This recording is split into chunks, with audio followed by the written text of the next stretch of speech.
least honesty closer than a friend. Wenda upoe tu hati yako pale, and again akikuambia uende kwa mentor fulani manze sikumika huko. Na huo mentor Kenya atakwambia wacha story mob, submit, skiza na God atakuhelp. You're not too young to know God, not too young. By the age of 12, Jesus alikuwa anachambua scripture.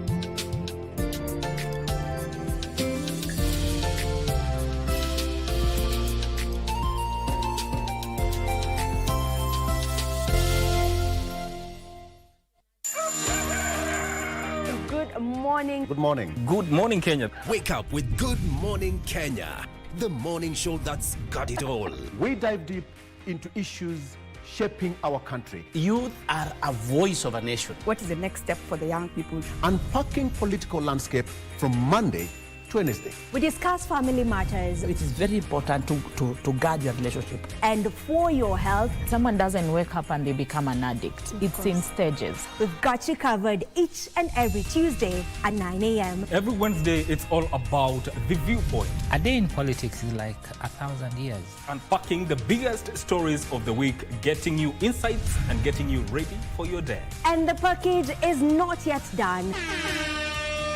I get to fix your Thursday with some entertainment. Entertainment Thursday, it is. Good morning, Kenya. We shape your day. Good Morning Kenya, every weekday morning on KBC Channel 1. In a world where news is ever changing, staying informed is more important than ever. Join us every week on News Check, your go-to show for the latest in current affairs, breaking news and in-depth analysis. A warm welcome to KBC News Check. From politics to global events, we bring you content that matter to you. We're not just speaking about the governance and how we want to see it, but want to actually participate. Get your facts, hear from the experts, and really understand what is happening around you. We need to change our system first. You have to do the impossible to make sure the message is home. Stay ahead, stay informed, stay engaged. Will these people, everybody agree? Just listen to me. Let's give him a chance to clear the air. Catch News Check every Tuesday and Wednesday from 10 a.m. to 12 noon. Only on KBC Channel 1.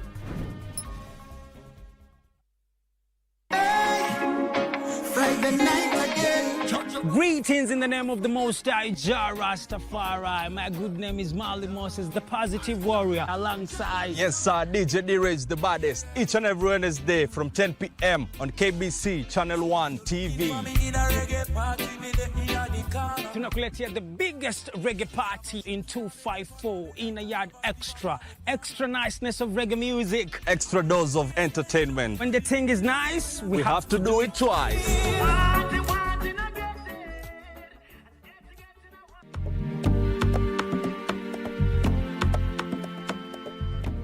My name is Vishal Shah. I am the CEO of the Northern Rangelands Trust.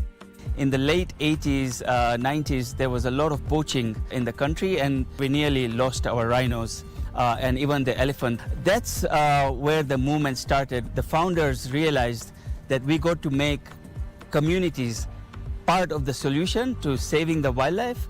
We cannot antagonize them. We have to bring them in. Northern Kenya hosts the second largest free-ranging herd of elephant in Kenya.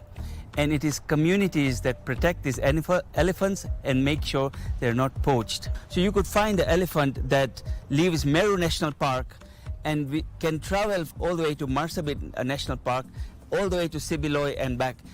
We have amazing attractions, including the Matthews Ranges, the Ivasoniro River ecosystem, and the communities host Africa's only community-based rhino sanctuary called the Serra Rhino Sanctuary. And apart from that, we have other community-based lodges that are world famous, and there's potential to expand that tourism into many, many more.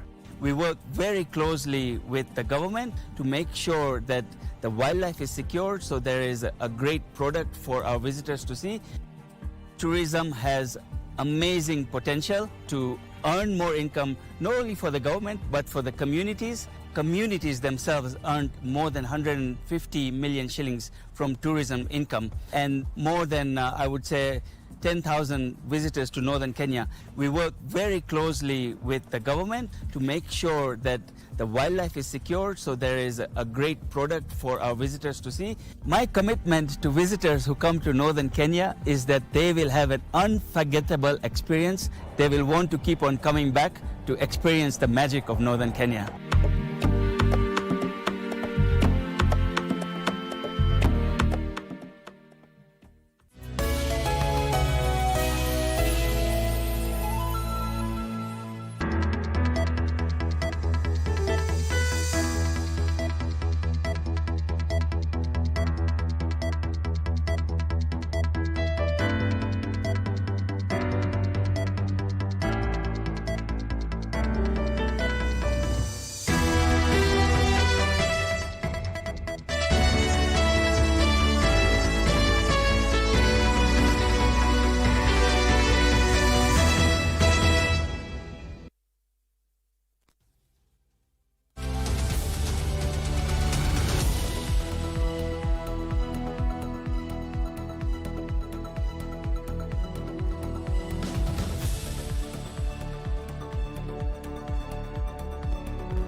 Some 2 minutes to the top of the hour, right, and time for the stories making headlines this Wednesday in general news, business and sports. This is KBC Prime Edition. And of course, this comes amidst the meeting between President William Ruto and Council of Governors.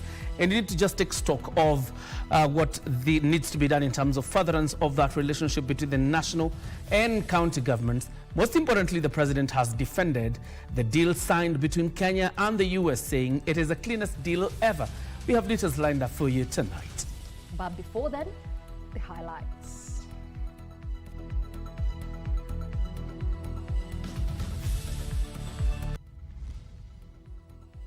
No data has been sold. President William Ruto says the Kenya-US Health Cooperation deal is grounded on a solid legal agreement.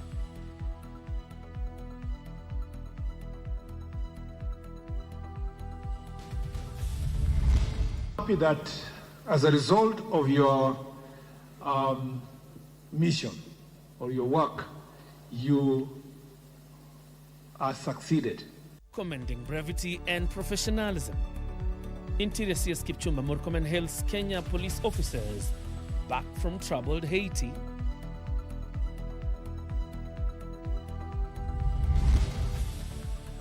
And win for community health promoters. Group to be enlisted in SHA under a collaboration between the national and county governments.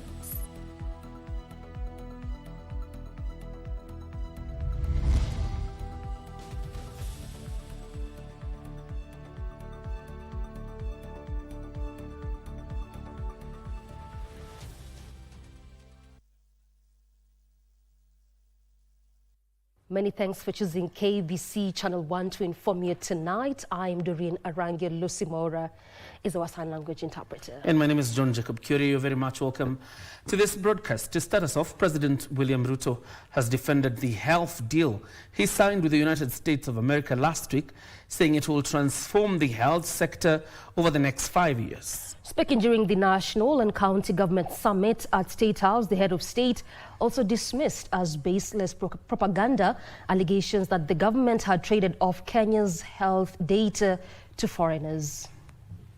47 county governments joined the national executive at State House to reflect on achievements and challenges facing devolution. The head of state using the summit to assure Kenyans and county governments that the Kenya-US health deal signed last week will be beneficial to the health sector. This facility is not alone. I have seen some comments whether we are contracting more debt. Just to assure the nation that this is not a loan facility. President Ruto dismissed allegations that Kenya health data was at stake, saying Kenya has sufficient data protection laws. The Office of the Attorney General, and she's here, went through the agreement with a tooth comb to make sure that when it comes to matters data, the law that prevails on data that belongs to the people of Kenya is the Kenyan law. According to the president, the 5-year deal with the United States of America will benefit Kenya's health sector with over 200 billion shillings that previously used to go through non-government organizations. The president dismissed the aggrieved NGOs, whom he accused of attempting to tarnish the necessary health support from USA. Nobody, no government will take advantage of the people or government of Kenya. We did not become the first country to sign an agreement on health with the United States by default. We became the first country by design because we have the requisite institutions. According to the head of state, the wide-ranging US-Kenya partnerships in defense, tourism, capital markets, labor and health demonstrate a strong documented relationship between the two nations. Gishoke Washira, Prime Edition. And the government will enroll all community health promoters to the Social Health Authority, SHA. This was jointly resolved during the National and County Government Summit, where both levels of government agreed to cater for the cost of health insurance for the community health promoters, CHPs, even as they work on absorbing them on permanent and pensionable terms. Deputy President Professor Kithure Kindiki, reading the communique after the day-long summit, also revealed National Treasury will release the county funds for November by next week, Thursday. The government of Kenya will offer comprehensive insurance for all the CHPs across Kenya, the 107,000 of them, and the cost of the premiums for that insurance will be borne by the national government and the county governments on a 50-50 basis. I think that is an important highlight for today. The Ministry of Health, Public Service Commission, the Council of Governors and the National Treasury shall develop a framework for the transition of UHC staff to permanent and pensionable basis. The summit resolution that the Cabinet Secretary for Treasury releases gross payroll costs to all counties by the second and third of every month, second or third of every month, ensures that every county then has money to meet their payroll costs.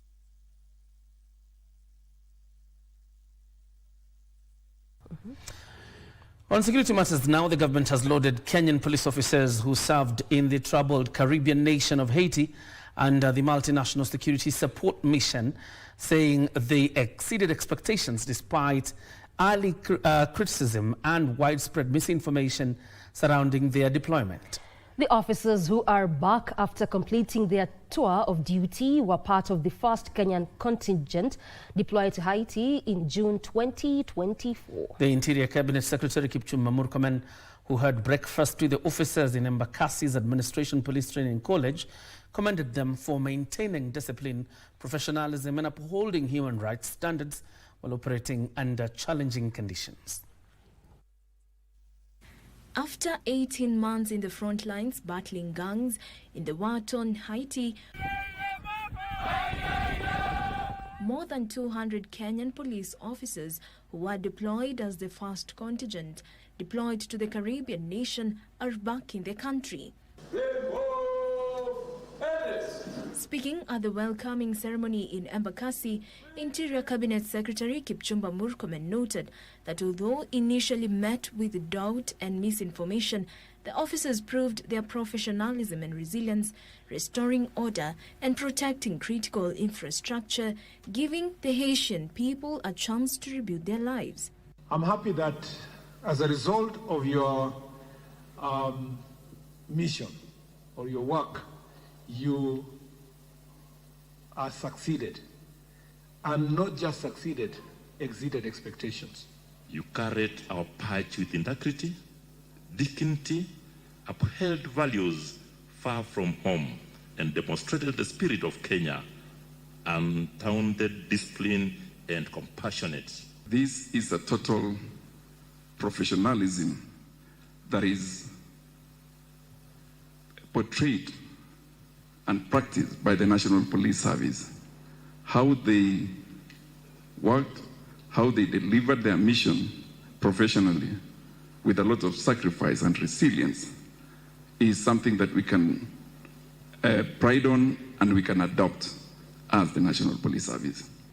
The officers note that before the deployment, criminal gangs had seized control of major towns, imposing illegal taxes on civilians and paralyzing daily life amid prolonged political instability. We are equal the challenges. We have been able, if I'm to say, that was mission possible. We did what we could to restore peace in Haiti. So the first country that has come back, we have did our part. And that one means the job well done.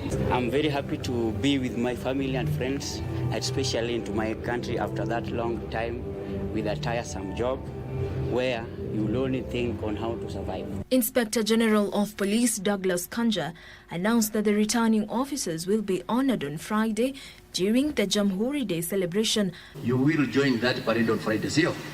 Ndio tuwaambia Wakenya wenzetu, hawa maofficers wetu ndio hawa wamefanya kazi kule na baada ya 18 months, 1.5 years, ni kweli?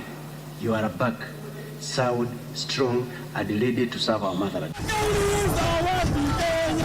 Kenya has since deployed another contingent to Haiti to ensure a smooth transition and safeguard the gains made, reaffirming the country's commitment to global peace, shared values and international responsibility.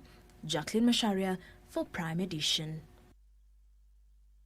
And now the Independent Medical Legal Unit, IMLU, has raised concerns over what it terms as unprecedented escalation of human rights violations in the country. In its 2025 report on human rights violations, the organization has warned that the country is sliding toward authoritarianism marked by unchecked use of force and shrinking civic freedoms. IMLU is now calling for the strengthening of independent institutions such as IPOA to avert the trend.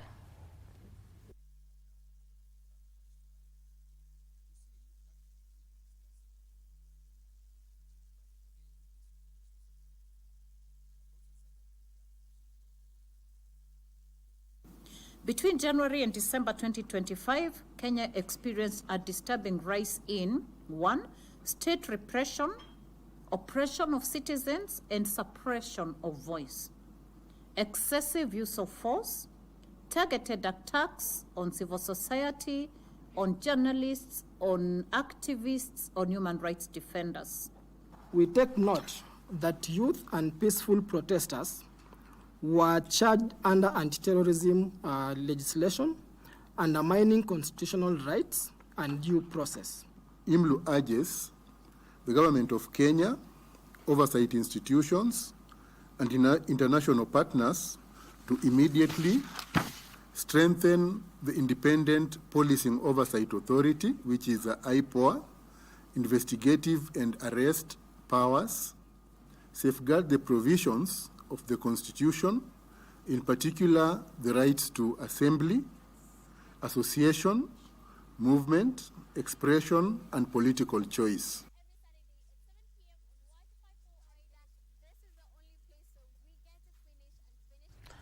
And our section of leaders within government from the Mount Kenya region have embarked on a mission to drum up support for President William Ruto and popularize the government's success ahead of the 2027 general elections. During a meeting to strategize the way forward, the leaders vowed to reach all the 13 counties of Mount Kenya region to the diaspora to ensure the two-term slogan is a reality. The Kenya Kwanza's efforts to ensure President William Ruto clinches another term in 2027 has taken a new shape, with a section of senior government officials from Mount Kenya region now forming a group dubbed Mount Kenya Caucus Unity for Purpose ahead of the 2027. It is important to acknowledge and to celebrate the fact that this group has done a lot. But it is important that each one of us tujitume. What happened in Beere is what would be replicated in Mount Kenya West if we had a vacancy that is sought to be filled. Kama kuna mtu atajiuzuru mpande wa Mount Kenya West, webe itakuwa ni ule. The group aims at identifying priority areas for the region, as well as articulating successes of the Kenya Kwanza government. The first priority is to support His Excellency the President of the Republic of Kenya, Dr. William Ruto, under who we all serve. And the mission is simple, that our region gave His Excellency the President the highest votes. 2027, we must do the same. As many of that opinion say aye. Those in attendance were Cabinet Secretaries Rebecca Miano and Geoffrey Ruku, and Principal Secretaries Dr. Salome Biako, Alex Washira, Anne Wangombe, Beth Sinjagi, and Ephantus Kimodo, among other senior government officials. Meanwhile, Wiper Patriotic Front leader Kalonzo Musyoka has urged leaders to be truthful in order to earn the public trust. He spoke when he received aspirants into his party, including former Kiambu County Speaker Stephen Dichu. In addition to communication, you have also to know how to lead. Leadership, as I said, is a calling. You know, these days it's possible, that's why a lot of people are one term. Because when unachaguliwa, alafu watu wanajua, this is not the guy. This is not the guy. Tupigie Stephen Dichu. Tilio Marco for Prime Edition. Now, the National Gender and Equality Commission has exposed sharp inequalities affecting Kenya's most vulnerable communities, from barriers to green energy access to obstacles that continue to push girls out of school in marginalized counties. 4 reports launched by the Commission paint a picture of gaps in girls' education and disturbing effects of gender-based violence, and that is in terms of response. The Commission is also appealing for collaboration to ensure girls, women, children, persons with disabilities, minorities, and marginalized groups are fully included in development. The National Gender and Equality Commission has launched 4 reports following a survey conducted in 18 ASAL counties and Nairobi. Among others, the report revealed that 84% of ASAL county residents are aware of green energy solutions, while persons with disabilities and marginalized communities have the least access. This study, as you are taken through, demonstrates how clean energy is not merely a climate issue, but a gender and equality issue affecting household health, safety, economic opportunities, and environmental justice. One big barrier to access to quality services is assistive devices for every person's disability. The second report highlighted challenges affecting girls' learning, including girls having to travel unsafe long distances up to 81 minutes in counties like West Pokot, raising risk of violence, lateness, and absenteeism. This country has around 9,550 secondary schools. Out of those, 30% are boarding schools. And for us, as a ministry, recently we partnered with the State Department of Petroleum, and the study we have carried out is that 98% of those schools are relying on firewood for cooking. And now we have embarked on the journey to reverse that. In Nairobi's informal settlement, 66.7% of learners reported experiencing some form of violence, including online harassment. We remain steadfast in addressing these dark figures of crime by creating safe, dignified, and survivor-friendly avenue for reporting and response. To forestall the challenges, NGEC has recommended strengthening school feeding programs in Asal counties, expanding mentorship and community support for girls, and collaboration to ensure girls, women, children, and persons with disabilities, minorities, and marginalized groups are fully included in government. And we are not going to be a first world country when we have frozen the potential and the participation of 50% of the population that is women. Joseph Wahungu for Prime Edition. And now President William Ruto, Special Advisor on Women's Rights, says Kenya is ready to reform and build a stronger and safer digital space for the sake of a young generation. Speaking at Kibabe University, Bungoma County, during the closing ceremony for the second technology-facilitated GBV forum, Harriet Chigai said institutions must act to strengthen an enabling environment that ensures every Kenyan is safe online and offline. Chigai said that the Computer Misuse Act needs to be amended to regulate the ethical use of AI to ensure digital space is safe and innovation serves humanity. The ceremony brought together key stakeholders in the fight against GBV, youth and learning institutions who contributed to discussions around safe spaces for the youth who are the majority online users.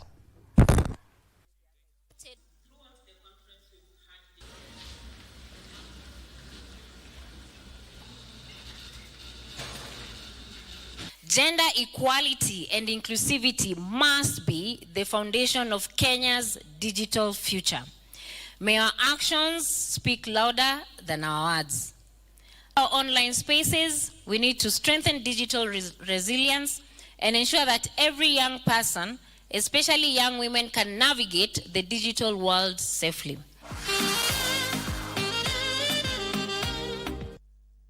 That story takes us on our first break. We come back with more, including business and sports. Stay put.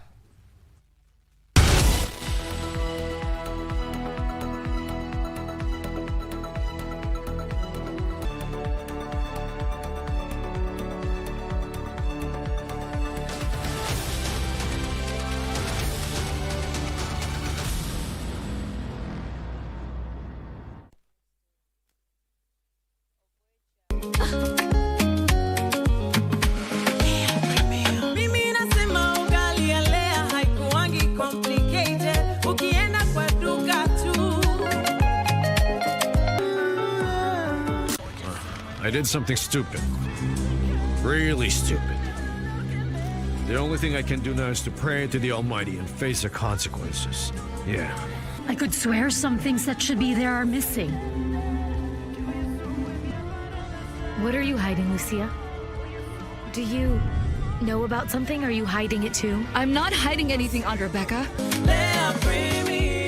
Lea Premium Flour, nurturing the world. Available in a store near you. The moon reminds us of home, even when we live toil away from it. I wish everyone and their families back in China a blessed holiday. May health and happiness be yours. Hey, great! You wonder what twist of fate brought us together like this? Back in China, I was on the brink of promotion. Then you suddenly popped out of nowhere and took everything. Confirm your theory first. If it really was them who backstabbed you, I'll be on your side.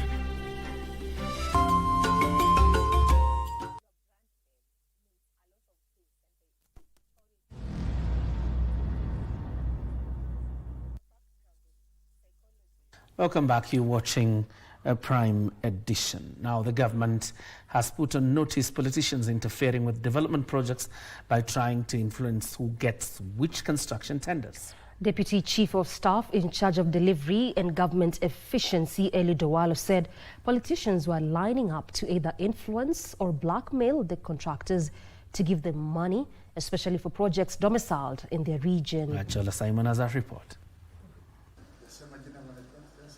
The Deputy Chief of Staff in charge of delivery and government efficiency has called out the political class for continued interference with government projects. You move around, you realize that in a given constituency, if a project is taking part in a given constituency, the local member of parliament wants to influence the award of that contract to what? To a contractor of his choice. So he's the one actually executing the project by way of proxy.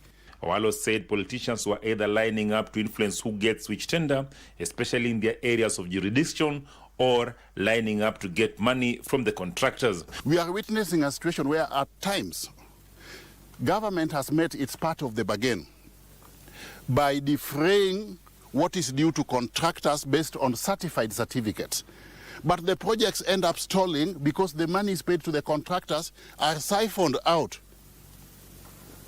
to other interests, and they are not being plowed into the projects themselves because of this political meddling. Owalo has also called out some contractors for biting more than they can chew, accruing so many projects without the capacity to execute them. Let me caution contractors that whether or not you know a politician or you have got some close link to a politician, when it comes to project execution, we will be guided, government will be guided by the terms and conditions of the contract on the basis of which you have been brought on board. Owalo spoke as he toured several projects in Nyanza. He toured Korusoin Dam, Kabonyo Kanyakwal Fish Research Institute project, Miwani Chemelil Kipsitet Road, and the newly constructed sanitation plant in Kisumu County. At the same time, Owalo has lashed out at politicians in the region for preoccupying themselves with kingpin politics. Kingpin for what? Now, why can't these guys be kingpins for development? Yeah, I mean, leadership is supposed to be about service delivery to the people. But if you want to be a political kingpin in total disregard to the needs and challenges facing the common mwananchi, to me, from where I see it, it is a zero-sum game. He said that since independence, the region has been preoccupied with individual positions that have not helped the region in any way. We want all political players moving forward for purposes of 2027 and beyond to engage Nyanza on the basis of tangible development projects that will facilitate direct benefit to the people. Achola Simon, Prime Edition, Kisumu County. The government plans to acquire land and construct a state-of-the-art Kenya Film School campus equipped with a world-class theatre hall and modern studios with digital editing suites. Youth Affairs, Creative Economy and Sports Cabinet Secretary Stanley Mvurya says the facility will also be equipped with soundproof stages, lecture rooms and administrative offices to nurture many talented young people who want to enter the world of cinematography.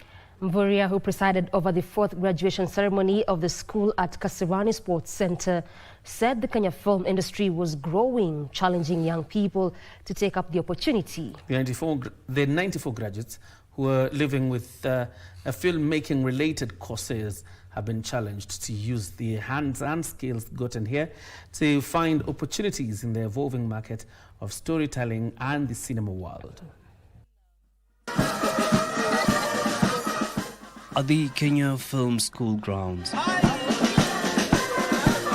90-plus students are celebrating an educational milestone in filmmaking. These learners, who took a one-year-long course at the Maiden Talent-Based Film Training School, were conferred with certificates in filmmaking. I do confer to you certificate in film studies. The conferment, a joy and momentous occasion for those who are lucky. Youth Affairs, Creative Economy and Sports Cabinet Secretary Salim Mvurya, who presided over the graduation, announced plans to elevate the institution to one that will be on envy. And the government plans to acquire dedicated land and construct a modern, state-of-the-art Kenya Film School campus equipped with world-class theatre hall, modern studio, digital editing suites, fully equipped sound stages, lecture rooms and admin offices, adequate student accommodation, innovation and incubation labs for digital creativity. Mvurya noting that the Creative Economy Bill, which is currently before the National Assembly, as one that represents a transformative step towards modernizing and strengthening the country's creative sector. This bill introduces a clear and organized governance structure for the creative industry, replacing the fragmented approach that has also hindered growth. The 94 graduates were challenged to harness the skills honed during their time at the institution to tell the Kenyan story and compete in the ever-evolving creative multi-billion shilling industry. And the challenge I want to throw to all employee organizations out there, please begin to believe in the ideas and the vision and the energy of the young people. As we make stories, let our voices be heard, let our faces be seen. Let our culture shine out there as Kenyans. For some, the skills gained are already a source of livelihoods, while others say the certificates awarded here will give them a competitive advantage in the market as they seek self-employment or job opportunities locally, regionally and globally as well. I gained skills in makeup, in camera work, in cinematography, editing, sound, and directing. And I'm grateful, and I believe right now that I have my certificate, it will be more opportunities again. To continue doing film, to continue making film, to continue doing art. Actually, I did say in my year I was the one who won the best documentary by a student, the documentary that I wrote and directed. Yusuf reporting for Prime Edition.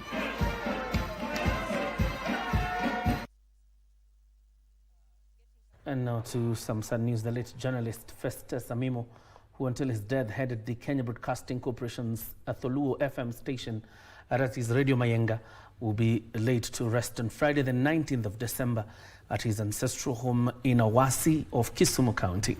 Amimo collapsed and passed away last weekend.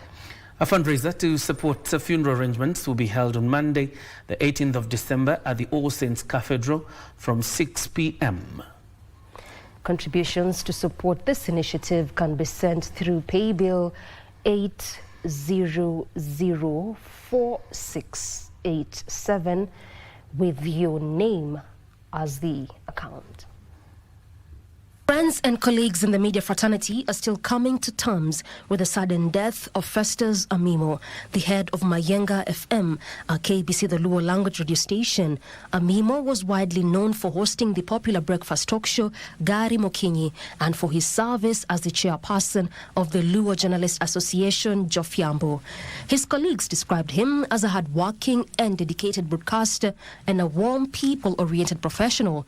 The late Amimo is survived by his widow and 3 children, as well as 2 adopted children. A fundraiser to support funeral arrangements will be held on Monday, 15 December at All Saints Cathedral starting 5 p.m. Contributions may be sent through paybill 8004687 with your name as the account. A requiem mass for the late Amimo will take place on Wednesday, 17th December at 12 noon at St. Andrew's Catholic Church, Jacaranda, Nairobi East. A bit of corrections. I said it will be the 18th of December, but actually the fundraiser to support a funeral arrangement is on Monday, the 15th. Of December, 15th of December. That's next week. Yeah, at the All Saints Cathedral from 5 p.m. You can read again the paybill number? That's right. The paybill number again is 8004687. That is 8004687 with your name as the account. All right. Now let's move this forward. To the counties now. The world embraces digital platform. Digital violence against women and girls remain a hindrance to the fight against gender-based violence, with data showing that 16 to 58% of women and girls globally face digital violence. A section of gender stakeholders say there is need for more concerted effort to create support systems that ensures perpetrators of online gender-based violence are traceable and face the wrath of the law. Take a look. Speaking during the commemoration to mark the end of 16 days of activism against gender-based violence in Kitengela, gender stakeholders called on the government to enact protective laws and regulations that ensure safe spaces for women. These 16 days of activism reminds us that ending GBV requires vigilance both offline and online.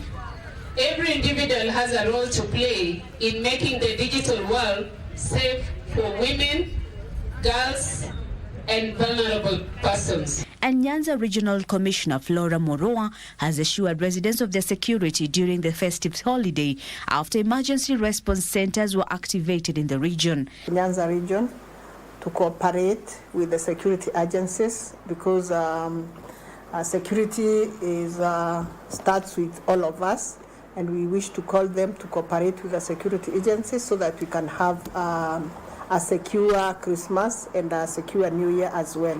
Elsewhere, the Coast Civil Society Network for Human Rights and the Mombasa Accountability Committee have signed a 3-year memorandum of understanding to boost accountability, transparency, civic participation, and the protection of human rights across the Coast region. Progressive forces that will make this county and this country better in terms of promoting good governance and transparency, accountability, and effective public participation delivery.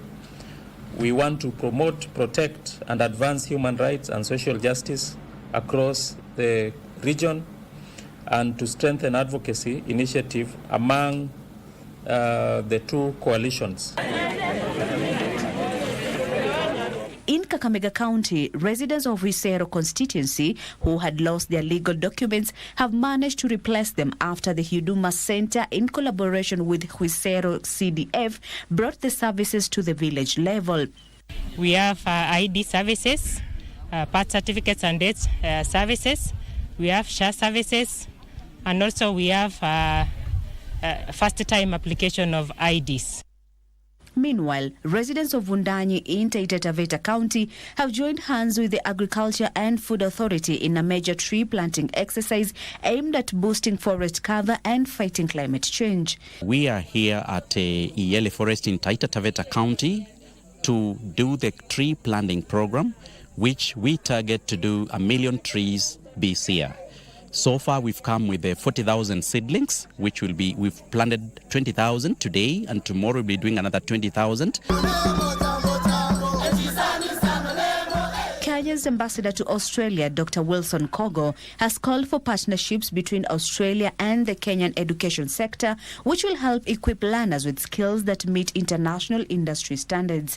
We are focused on skilling the youth in such a manner that at the end of it all,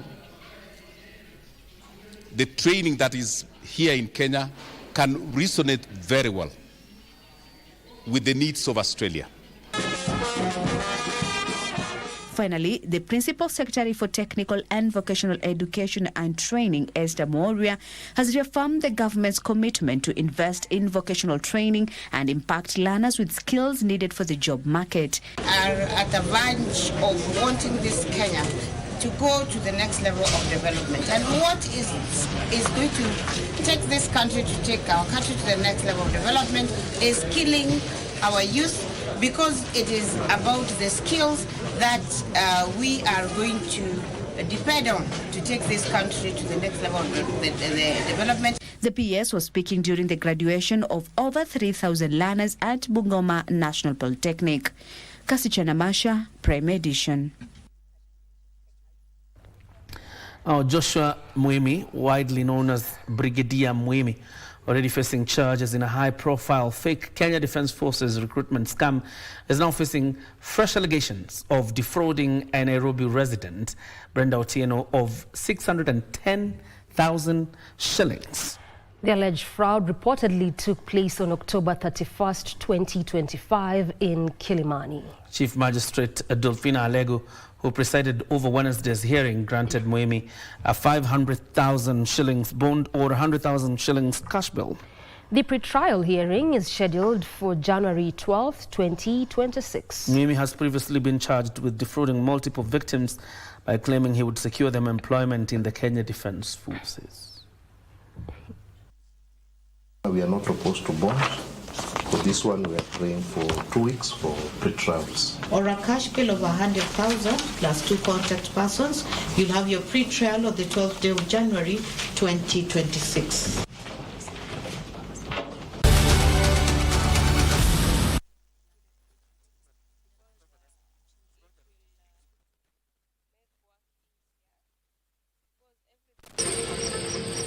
Wiki hii kwenye Mkulima tunaangazia ufugaji wa samaki Makueni na kisha ubora wa kawi ya jua kule shambani. Karibu miaka 10 tangu nianze kutumia sola. Nilianza kutumia sola juu huku kwetu stima hakuna.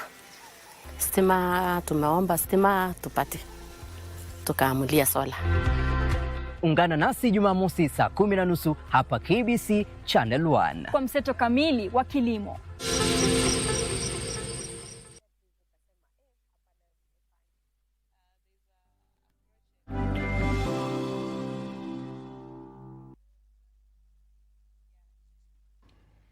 Welcome back to some business news now. Kenya's bid to start the mining of high-grade gold is inching closer, with the government, local community and the miner agreeing on a pact to start operations. The mineral, with an estimated value of almost 700 billion shillings, has been at the center of a deadly contest between the investor, local politicians and the villagers around the mines. Yesterday, the Ministry of Mining held a consultative meeting with the 3 stakeholders and agreed on a tripartite work plan.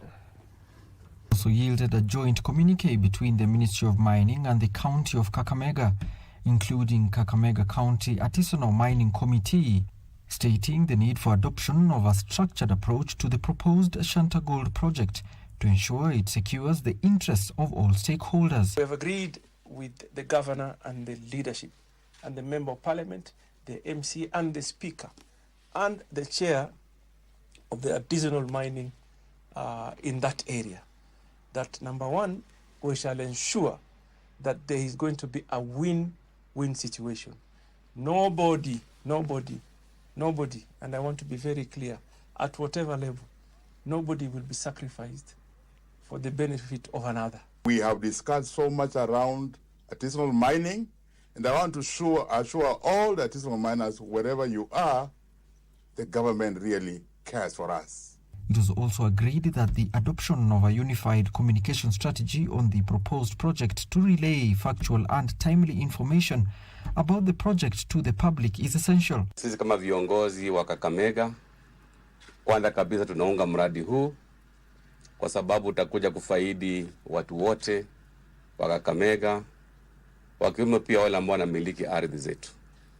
Na tumekubaliana ya kwamba mradi huu utafanikishwa kupitia kwa sheria ambayo iko, na pia tutakuwa tunawasiliana kila wakati. This comes after artisanal miners who rely heavily on small-scale gold extraction in the area protested attempts to move them to pave the way for large-scale extraction.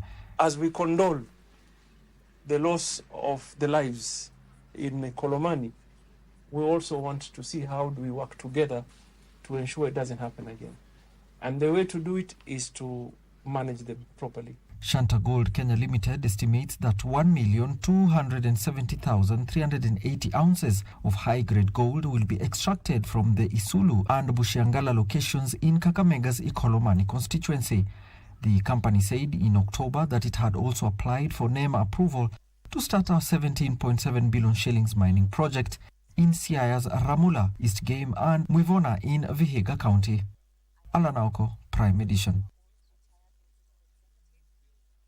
In the meantime, Kenya will tap pension funds to develop major infrastructural projects like roads, airports, ports, among others. Already, the government has tapped the National Social Security Fund to fund the 200 billion shillings Rironi-Mau Summit Highway. Head of Public Service Felix Koskei has called on pension fund managers to embrace ethical practices and diversify their investment portfolios. Dignitaries who are here. According to quarterly statistics by the Revenue Benefit Authority, total pension funds have jumped to 2.6 trillion shillings by the end of third quarter of 2025. However, the number of people enrolled in a pension fund remains small at 30% of the total Kenyan population. Nearly 17 million Kenyans in the informal economy are not saving for retirement. The government has already implemented various policy incentives to boost savings and enroll more members. In 2024, through the Tax Amendment Act and the Finance Act of 2025, the government exempted pension savings from pay-as-you-earn to tap more members up. Under a raft of amendments, the Public Finance Management Act now make it a criminal offence for any accounting officers who fail to remit employee statutory deductions. Head of Public Service Felix Koskei says the government will use pension funds to develop key infrastructural corridors like the Rironi-Mau Summit, which offer pension funds better returns through the pay-per-use model. These funds must catalyze transformative investment in infrastructure, healthcare, education, housing, transport, and energy.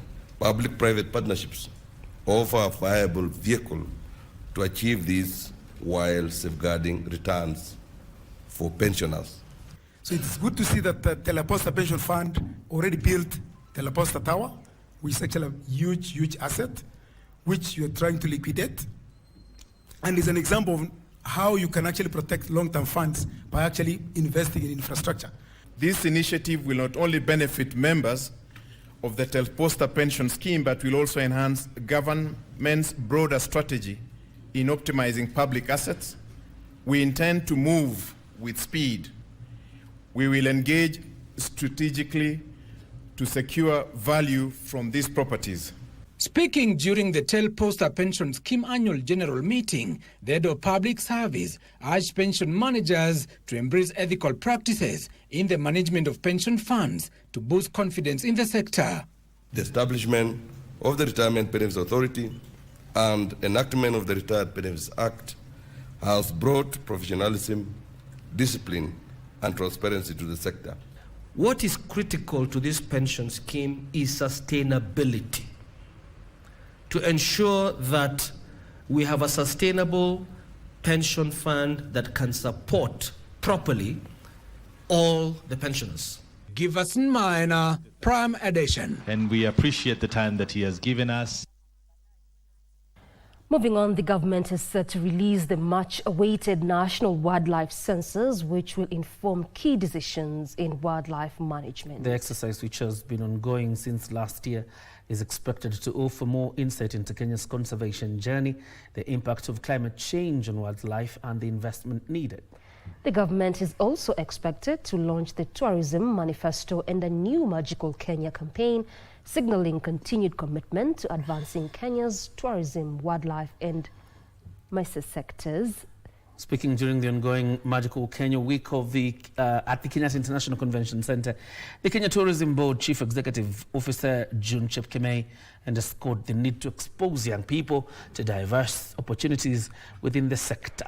Chepkemei says Kenya's tourism industry holds vast potential for economic contribution, job creation and innovation, provided that the youth are equipped with the right skills.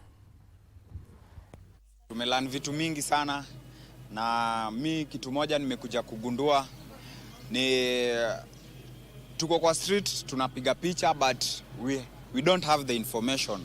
Sasa mimi naweza encourage my youth wakuje kwa vitu kama hizi walan. We want to be grateful to Kenya Tourism Board for the opportunity to recognize that youth play a very integral part in developing and growing the economy of this country, and more importantly in the tourism sector.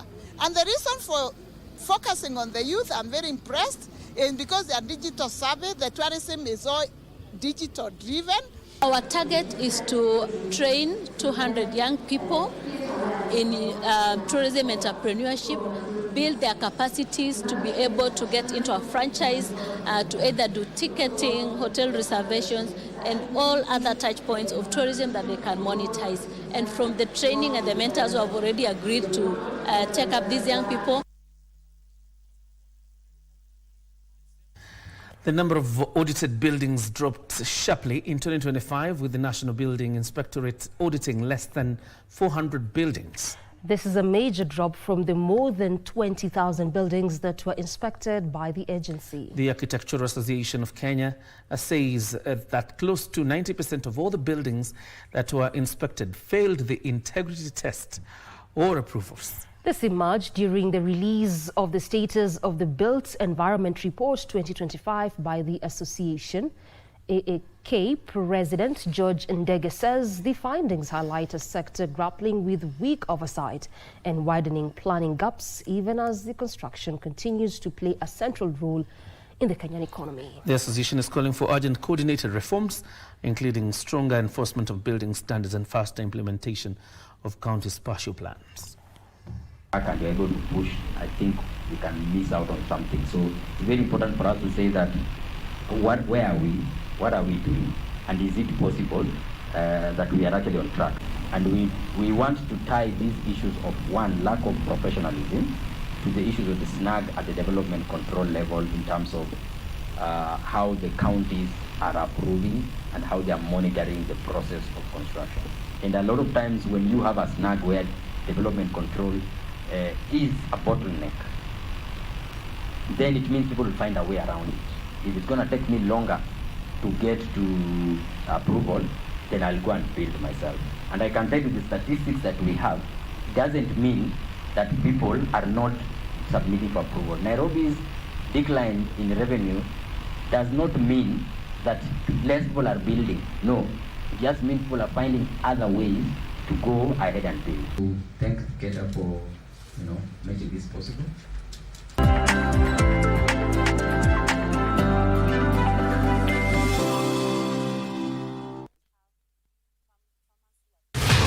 Je, wewe ni mpenda soka?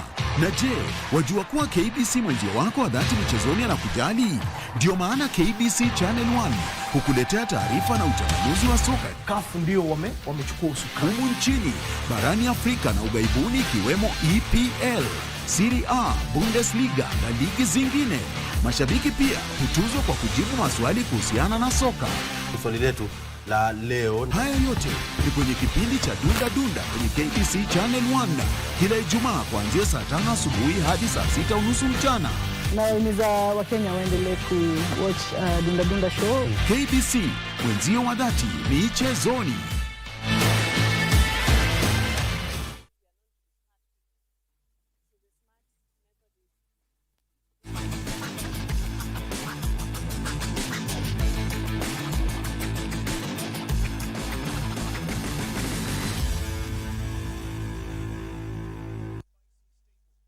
Time for us now to get sporty, and the Kenya Ports Authority, a KPA women's basketball team, has booked a place in the quarterfinals of the Women's Basketball League Africa qualifiers after finishing second in Group B in Cairo, Egypt. The quarterfinals action is set for Friday at the Prince Abdallah Al Faisal Sports Hall in Cairo. Football Kenya Federation has demoted second assistant referee Jackson Opiayo following questionable decisions in the FKF Premier League clash between Kakamega Homeboys and Murang'a Seal. Opiayo has been reassigned to the National Super League for 3 rounds after his incorrect offside call influenced play during the match. Centre referee David Serem has received an official warning for awarding an unjustified corner kick, while first assistant referee Gladys Kamuren has been faulted for failing to execute her duties effectively, contributing to an incorrect final decision. The match, played on November 9th at the Kakamega Bukhungu Stadium, ended in a 1-1 draw.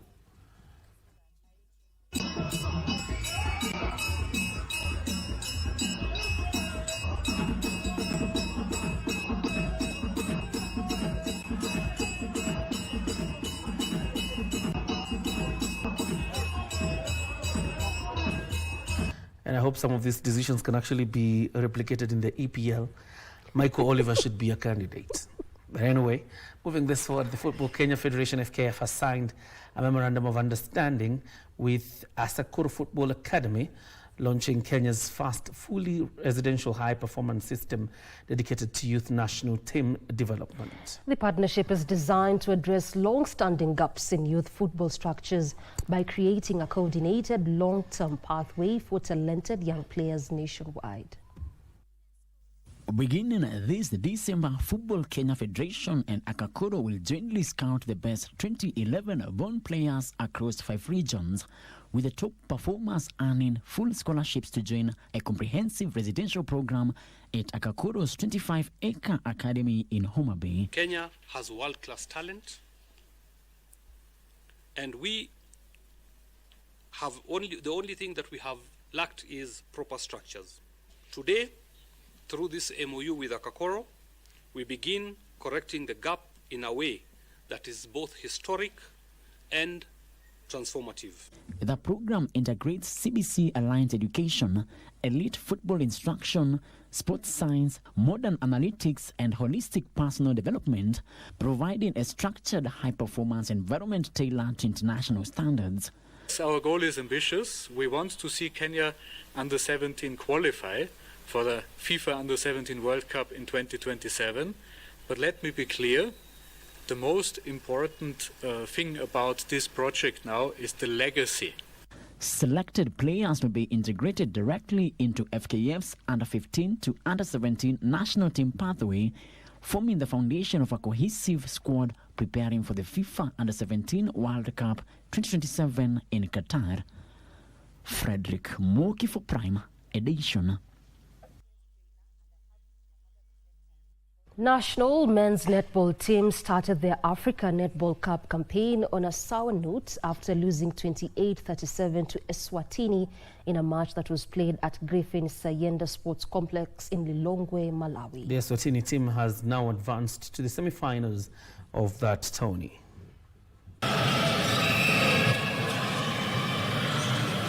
Mandisa. Mandy tries to find Brendan, but Isaac gets that and he misses it.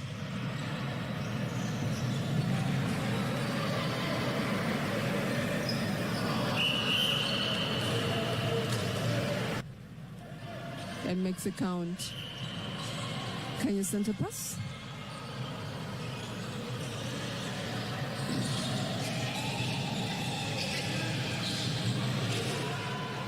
A turnover. Okay, the Kenya Wheelchair Basketball Federation today concluded conducted national trials for the men's and women's 3x3 and 5x5 teams, as well as the under-25 women's squad set to compete in the 2026 Commonwealth Games qualifiers in Glasgow. Federation President Alfred Simeyu Baraza hailed the 70 athletes who turned up from across the country, noting that the trials mark the start of an intense build-up to next year's continental assignments. Kenya's 3x3 and 5x5 teams now shift focus to the IWBF Africa Championship, slated for March next year in Luanda. The event will double up as a qualifier for both the 2026 Commonwealth Games and the World Championships in Ottawa. The 3x3 squads will be trimmed to 6 men and 6 women, while the 5x5 teams will each feature 12 players. Kenya will also field a 12-member women's team at the Africa Under-25 Championships in Kinshasa, a key pathway to securing slots at the Senior World Championships.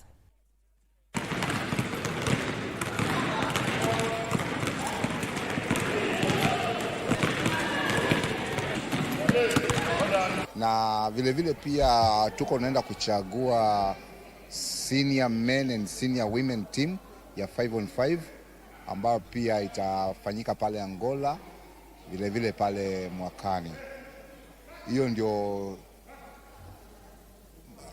Hayo ndio malengo tulionayo mahali hapa kwa ajili ya kuweza kuhakikisha tumepata timu ambayo itakuwa nzuri na itakayotengezwa vizuri ya kuweza kuinua bendera yetu ya Kenya wakati utakapokuwa pale katika mchezo ya kimataifa. Pia kwa kalenda yetu tuko na under 25 ladies ambao wanafaa kuenda for their championship. So all these it is in preparation of Commonwealth Games, and tunashukuru Mungu kwa last seasons tumewahi enda Commonwealth Games na tukakuwa to participate as ladies.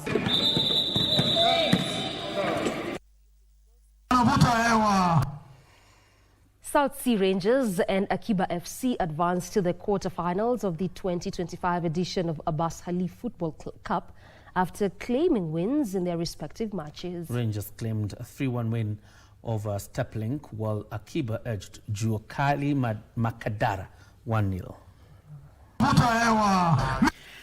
The Abbas Khalif Super Cup has entered its decisive phase after weeks of spirited competition involving 40 teams drawn from the 5 wards of Langata. The tournament, which kicked off in November with 8 teams per ward playing a round-robin format, has energized grassroots football and is set to conclude with a grand final on the 20th of December 2025 at the Ulinzi Sports Complex. In the quarter-final action, Akiba edged Juakali Madaraka 1-0 in a tense encounter. Captain Anas Mahad scored the lone goal in the second half, finishing calmly to send his team into the semi-finals. As an Akiba player, I feel good, I feel happy, and I appreciate God for the win and for the goal I got. In the day's second quarter-final, South Sea Rangers cruised past Steplink with a 3-1 win. Iko rahisi. Ilikuwa quarter final, ilikuwa derby, na bado semi-finals unapatana na derby na itakuwa rahisi. Ile tu timu yetu lazima tu work hard, itakuwa rahisi na jamaa. Leo tumejaribu kupush hiyo first half. Intention yetu initially ilikuwa ni first half tukue tunaongoza, na God willingly alituhelp, tuliave kuongoza hiyo first half.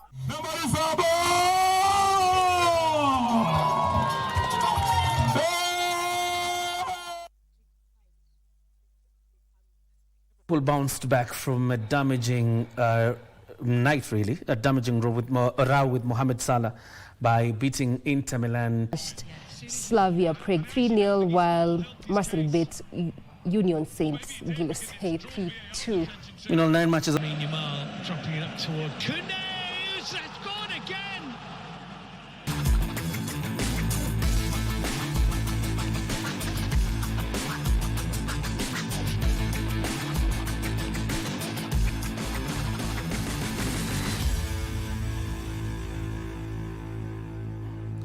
I have every suspicion that the producer has very sinister motives, particularly by making me read that story about the results last night, because, I mean, they are not good for that team, I suppose, that calls themselves Blues. For me, I think the sinister motive was in the names, because I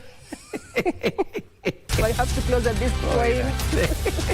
Time for us to wind up our edition. Thank you very much for joining us. My name is John Jacob. Kioria, good night. And I'm Doreen Arange. Lucy Mora has been our sign language interpreter. Good night.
For charity, dial *419 hash.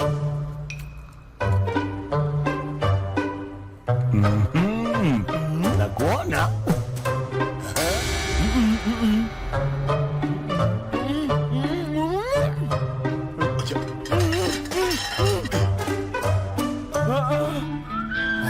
Kuja hivi sasa.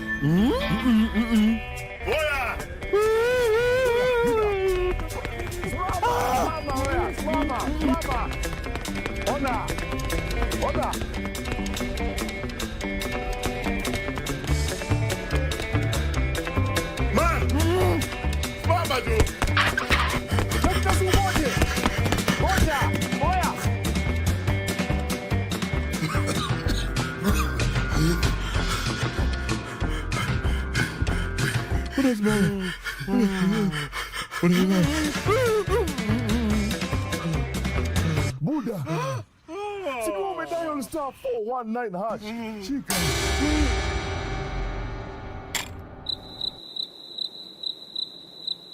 Yaani hujui kwa option 3 kuna Probox.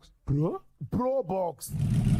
Usisahau kwa star 419 hash option 3 iko Probox ya bahati. Na ikikuangukia ufunguo utakufikia mahali popote ulipo. Usisahau.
Take a trophy to make